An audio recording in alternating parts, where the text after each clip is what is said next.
There's a good reason why Demiurge is one of the last characters that actually get showcased on the channel. That's because this man just don't make no sense, and every time I use him, I just don't like putting him in the team. Of course, he has some upsides here and there, but let's just break him down and I'll tell you my gripes and nitpicks with him. So Demiurge, what does he do?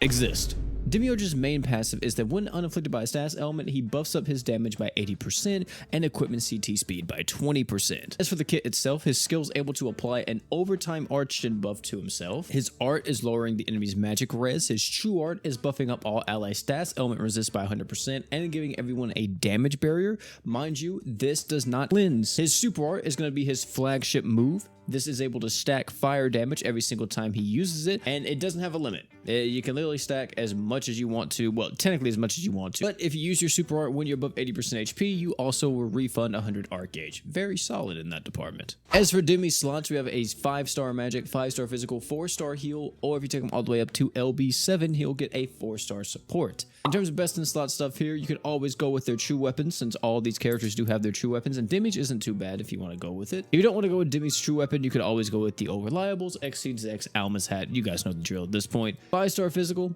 is a bit harder. Since Demi is a magic character, physical items and magic don't really go too well together unless they're lowering like a certain type of elemental resist or something. So when it comes to Arch-gen, really you only have two options, which is Curse Light Sword or True Izanagi. If you're going more nuking, then using something that's lowering fire res or whatever else would be great too. For the 4-star heal, really you can use whatever you want. Keratos, burst heal item, doesn't matter, but hey, just make sure you have what you need. As for the crest slots on Demi, man, even crest can't help this man, I'll be honest. Go with art gauge up and attack up. Probably the only redeeming part about this man, Demi, is his animations. They're pretty solid. So we have the attack skill here. As you see, just some swipes. His skill, he pulls out this huge fist and he just punches. Kind of like that. It's like, I don't think we've seen something like that from another character. Maybe we have, I don't remember. His art is just a huge slash forward. His true art is going to be where he puts his hand in front of him. Very quick, very fast. Looks really nice as well.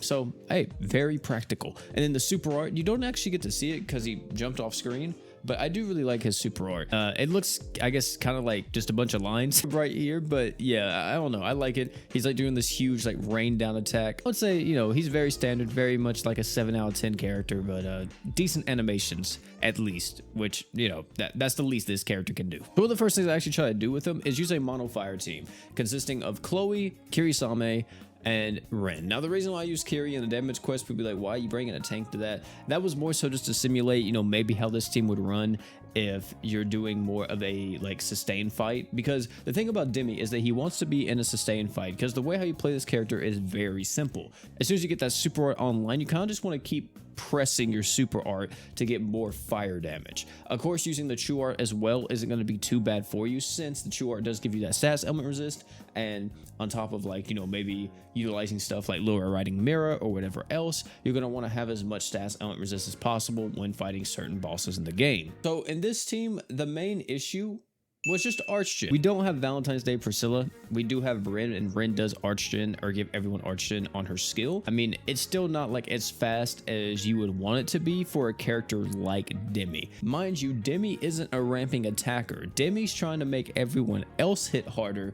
And because of that, we also don't even have like any crit chance on this team, since we aren't using a character like Sunraku. So it's a lot of things that just kind of like hurt this unit, since if you don't have all the pieces, well, it's like he doesn't seem that good. I mean, he's not that good anyway, even if you had all the pieces. The other part too is that I just struggle to see where this character kind of fits in a team, because all he's really doing is giving you this damage buff, and I guess giving you the barrier and status element resist. Outside of that, he's not doing really anything else or contributing in a meaningful way.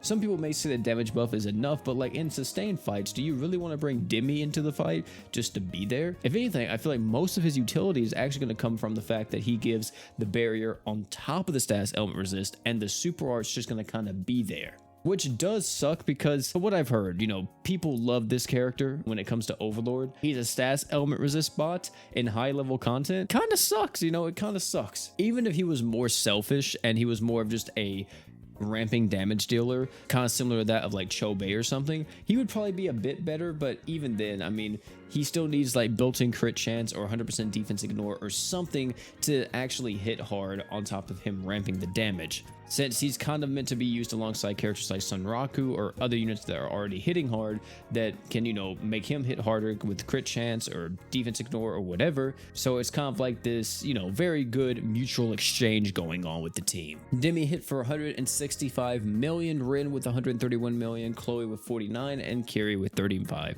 I mean, to be honest, that's not too bad, right? Considering that there wasn't any crit chance on this team, and we were pretty much only buffing up our damage through Rin's super art, Demiurge's super art, also Chloe's, you know, fire res down whenever we did apply it. As for using him as just a solo ramping damage dealer, I actually did do that just to see how that would go, and that team looks something like this. If I had Sunraku, I'd probably use Sunraku over War God Finn just because, you know, he's another fire character, but we used War God Finn, Star God Lisa, and Haruto, and this team, you know, also worked really well, but Demi still didn't hit really hard at all. Even once he started getting ramped up, I mean, it was about the same. You would even see it once you see the damage numbers. I just don't know what they were thinking when they made Demi. I feel like they try to make him a very prevalent unit in the meta, but what they did, they're just going to make him fizzle out and no one's going to want to use him. Maybe in like the mono floors, he will be pretty good. That's the only place that I can really think of with the stats element resist buff. Being able to give your team like 100% stats element resist to like poison, burn, you know, all that type of stuff is really good. The biggest negative is, of course, that he can't cleanse it. Well, technically he can because he does have the 4-star heal, but you know, it's not built into the true art. So yeah, overall, Demi is just Demi, man. He's here. He's existing, and he's definitely one of the worst Overlord characters. You gotta have, I guess, one loser when it comes to crossovers, I guess. I mean, you don't have to. They could just make all the characters actually good, but I mean, that would take time and effort, and it seems like they only do that with a few characters in this game. Tell me down below what you all think about Demi. Are you kind of on the same train? Do you just feel like Demi is just so disappointing, or do you feel like they kind of did him justice? I don't think anyone thinks that they did this man justice, I'm gonna be honest, but he definitely needs a lot of work and a lot of help. And if Overlord ever comes back, I mean, it sucks because they never do like full kit reworks, but you know, if this was gonna be the one chance for them to do something like that, hey man, that'd be perfect, because this character on release is just horrendously down bad. And if you look at the damage charts there, look at that, bro. Even utilizing him as a main DPS character, he does like no damage at all with the magic damage buffs, the arch damage, but like that's crazy. Like, maybe if we had Gamma on the team to supercharge him, but you shouldn't have to have Gamma on the team to make your character actually good. But ladies and gentlemen, that's gonna be it for this one. Thank you all again for hanging out. It's me, boy P, and last but not least, you guys already know, don't forget to drink water.